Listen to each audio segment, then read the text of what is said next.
நவீன ஊழியர்கள். இல்லை இல்லை, இன்றைய அட்டூழியர்கள் செய்வதெல்லாம் என்னவென்று உங்களுக்கு தெரியுமா? நோட்டீஸ் அடிக்கச் சொல்லும்போதே ஹாலிவுட் பட ஸ்டைலில் இருக்க வேண்டும் என்று சொல்கிறார்கள். மற்ற ஊழியர்களின் படங்கள் தன் படத்துக்கு கீழே வர வேண்டும் என்கிறார்கள்.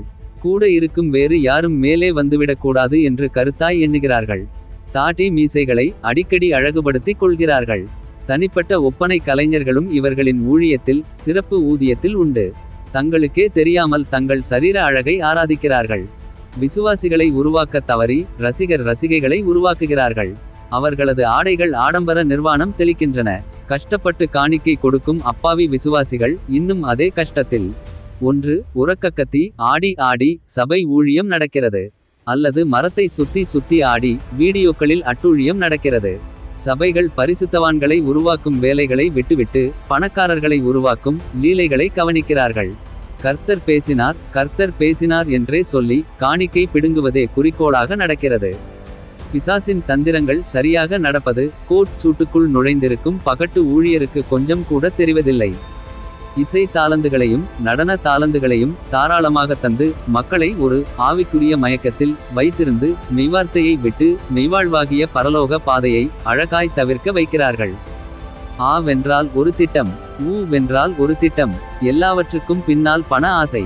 ஜெப வீரர்களை உருவாக்குவதற்கு பதிலாக ஜெப கோபுரங்கள், ஜெப மலைகள், ஜெப தோட்டங்கள். தேவன் கேட்டது அதுவா? யாரும் கேள்வி கேட்கக்கூடாதென்று தேவதூதன் வந்தான், சொன்னான், கொடுத்தான், சென்றான் என்று கதை அளந்து கண்ணீர் வடிக்கும் நிலை அதிகம். கோடிகளில் மட்டுமே திட்டங்கள் தீட்டும் கேடி ஊழியர்கள். செத்துப்போன பிணத்தை வைத்தும் பணத்தை திரட்டும் வஞ்சக மனிதர்கள். தீர்க்கதரிசனம் பேசி எழுப்புதலில் எழுந்து கப்பலில் தொடர்கிறது கள்ள ஊழியங்கள். தலைமை ஊழியரின் குடும்பம் மட்டுமே எப்போதும் மேலே நிற்கும். தாளந்துகள் கொண்ட தேவஜனம் எப்போதும் தரையில் மட்டுமே. எப்படிப்பட்ட நல்ல மனசு! பெருமை கொள்ளும் சாத்தானின் தினுசு.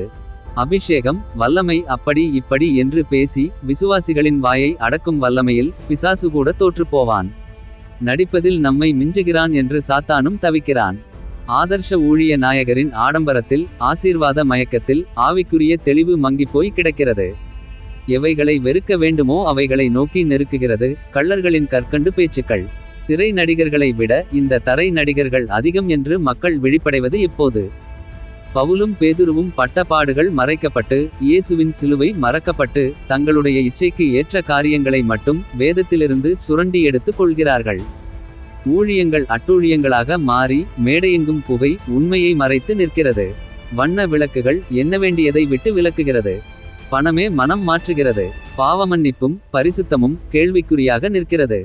ஐசுவரிய மயக்கம், பண ஆசை இவையெல்லாம் பிண வாசனையாக சபைக்குள்ளே.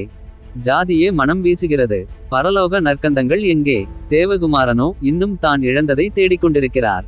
நவீன ஊழியர்களோ காணாமல் போனவர்களை இன்னும் தொலைதூரத்துக்கு இழுத்து கொண்டு இருக்கிறார்கள். ஐயோ! சத்தியத்தை அறிந்த மனது குத்தப்படுகிறது, கிழிக்கப்படுகிறது. இருதயத்தின் நிறைவினால் எமது வாய் தனக்கு தானே பேசுகிறது. கர்த்தாவே ரட்சியும், கர்த்தாவே ரட்சியும் என்று. தேவனுக்காக எழுந்து நிற்பது மட்டுமல்ல எழுப்புதல். தேவையற்ற கள்ள ஊழியங்களுக்கு எதிராக நிற்பதும் எழுப்புதலே. உணர்வோம். சத்தியத்தை சத்தியமாய் அறிந்து இயேசுவின் அடிச்சுவடுகளில் நடப்பதை மட்டும் சாத்தியப்படுத்துவோம். 1 பேதுரு 2:21 பின்வருமாறு சொல்கிறது. இதற்காக நீங்கள் அழைக்கப்பட்டுமிருக்கிறீர்கள், ஏனெனில் கிறிஸ்துவும் உங்களுக்காக பாடுபட்டு நீங்கள் தம்முடைய அடிச்சுவடுகளை தொடர்ந்து வரும்படி உங்களுக்கு மாதிரியை பின்வைத்து போனார். மேலும் ஒரு முக்கிய காரியம், பொழுதை போக்கும் ஸ்தலமல்ல சபை. நம்மை பழுதுபார்த்து பரலோகம் சேர்ப்பதே சபை. ஆமென்.